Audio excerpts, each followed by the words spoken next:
the odyssey of Gary Sanchez has taken another turn, and we don't understand. So the Mets, first of all, so he played for the Mets for like a half a day, and then he was claimed off waivers. The Mets picked him up. Then he signed a big league contract with the Padres suddenly, and that makes no sense. So here, let me tell you, the only thing that does make sense, Brig, is that at the catching position, the Padres are really weak. Austin Nola is not a great catcher, which is weird because last year he was not a bad catcher, right? And he's still not like he's serviceable, but I think last year the Padres knew that they needed to upgrade then as well, but they didn't. They have this kid. So they have this kid in their system. He's like 17 years old, and he got into a spring training game. It's a huge deal because it might have even been 16 during spring training. And he's supposed to be like a stud, supposed to be like really good. Right? Yeah. But he's obviously not ready because he's not even an adult yet. Whatever. Right. Yeah. So they're like, we just got to like plug this hole until we can bring him up in like 3 years. And so I think that they're just trying to bring in bridge catchers. And I don't know if Gary Sanchez is actually going to catch or if he's just going to DH because they're also dealing with some injuries because Manny Machado's on the IL for the first time since 2014. So I don't know what's going on. It's a huge deal. It feels like a really desperate move by the Padres, though. Just be like, we have all this talent, but we're still not winning. We don't know what's going on. Let's try to fill every hole that might be the problem. Well, and not only that, but Gary Sanchez comes cheap. So even if it's like, well, never mind.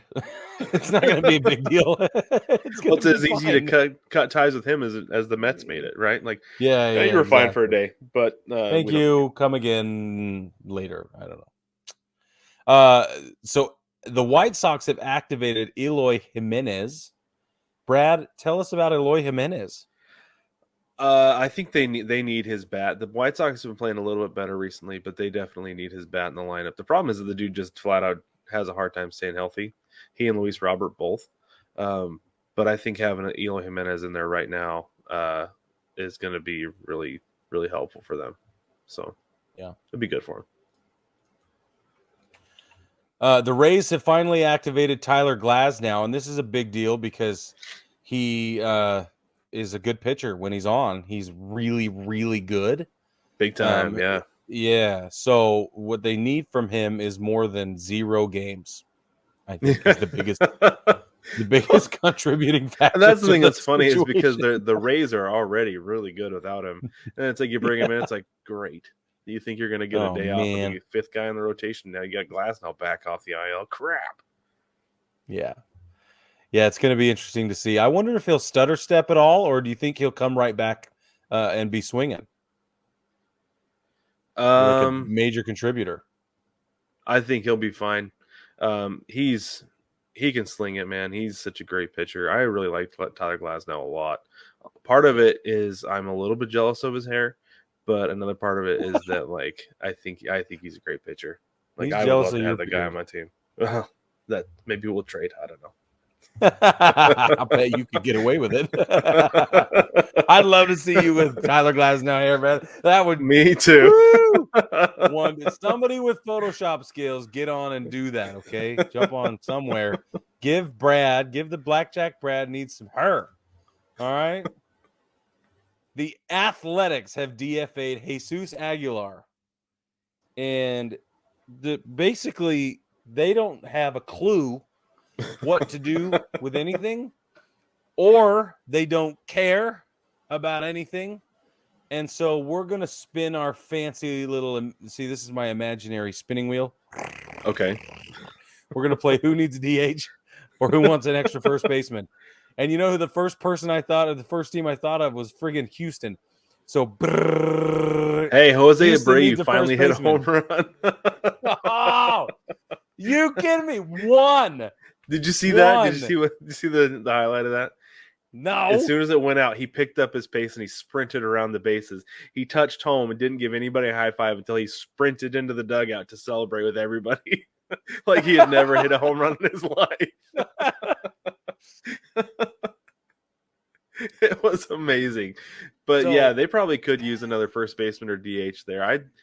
I said last week about Eric Hosmer, like I'd take that as a DH in Seattle. Taylor Trammell is DHing tonight, and I'm not super thrilled about it because he hasn't been putting together very good at bats lately. But then you got AJ Pollock as the other option. That's not a super great option either because he's batting under 200. So he's got 4 home runs and 2 of them came in one game.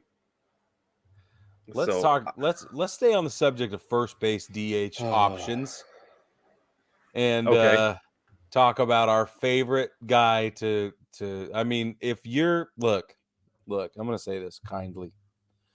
If you want just the most horrible story in Major League Baseball that I can think of off the top of my head right now, that's not Jacoby Ellsbury, it's going to be Luke Voit. Actually, like this dude's life is rough, and he was just DFA'd by the Brew Crew. Who picks him up?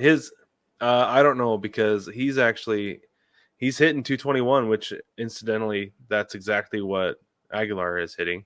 But he has no home runs, 4 RBIs, 2 stolen bases, believe it or not, 4 walks, 27 strikeouts, an OPS of 548.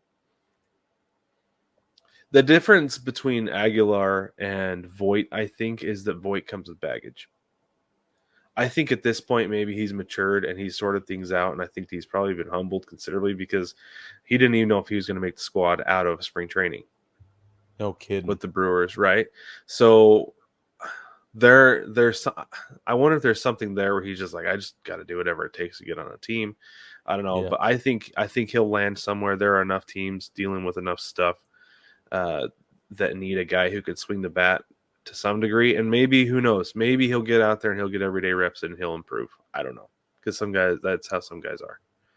But I don't know. I don't think anybody brings him in on a big league contract, though. I think it's a minor league deal somewhere. I think so too. So here's the problem: he played with the St. Louis Cardinals for 62 games in 2017, 47 games or so, or 8 games in 18. Then he was traded to the Yankees. He played for the Yankees in 18, 19, 20, and 21. And then it was some injuries. He had some injuries. And then 2022, he was not invited back by the Yankees. In 2022, he ends up with San Diego for 82 games, Washington 53 games, and then he's been with Milwaukee for approximately 22 games. This season. Those are short tenures in not enough teams, or in too many teams. Right. So the faith you got to, like, what are you bringing into the clubhouse? Where's his headspace? What's he going to do to your dynamic? There's a lot of questions that you have to answer. And that's why I think you're right. I think you test him out on a minor league deal. And so I could see him playing for a AAA club, and while they sort out how they feel about him. Right, and the thing that's interesting about bringing a guy in on a minor league deal is that, like, Mike Ford has been playing in AAA for the Mariners the entire year. He's been playing in AAA for several teams over the last few years. Yeah, and he rakes in AAA. Mike Ford's a terrific, and he's not a bad first baseman. Right, and if you have him on your AAA team, you've got a really good first baseman.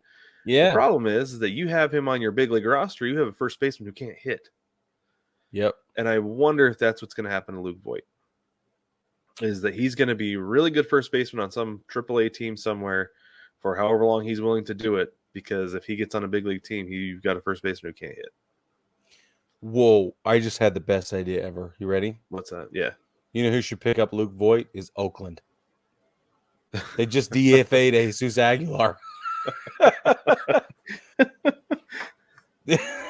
Like, he'd fit right in. Come on, give the guy a chance. I really like Luke Voit. I've always liked Luke Voit. I was sad to see you him did go. like him when he was in New York. Yeah. Yeah, I thought he brought a lot of charisma and verve or whatever, and but Rizzo's better. So, like, I'm not right, sad, but yeah. Currently, first baseman for the A's is Ryan Noda, and I think he just got called up when they DFA'd Aguilar. So Aguilar, yeah.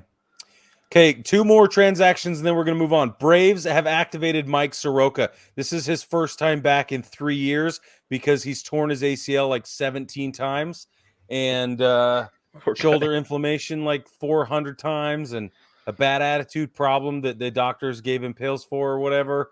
And now he's finally going to be playing. So that's really exciting. And so he pitched tonight. He went 6 innings, gave up 5 hits, 4 runs, struck out 3, walked 2 with 1 home run. The Braves are currently down 4-2.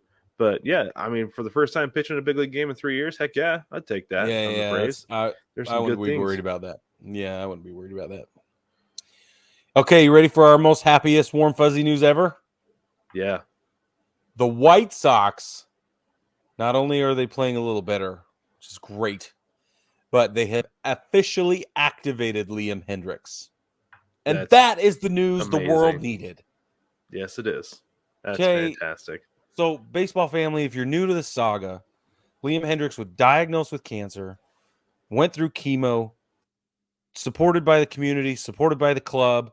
Everybody was on his team, beats cancer. And after 2 weeks after he was declared cancer-free, he's back on a mound, pitching again. He does a pretty good job. Good enough. Boom. Here we are. What is this, like 4 to 6 weeks after he was declared cancer-free? Yeah, something like that. It's quick. Holy a lot sooner cow. than I would have thought. Yeah. So congratulations to Liam Hendricks and to the White Sox fan base. And thank goodness for a supportive ball club. Like, bravo, Chicago. Yeah. That's what I say. Yep.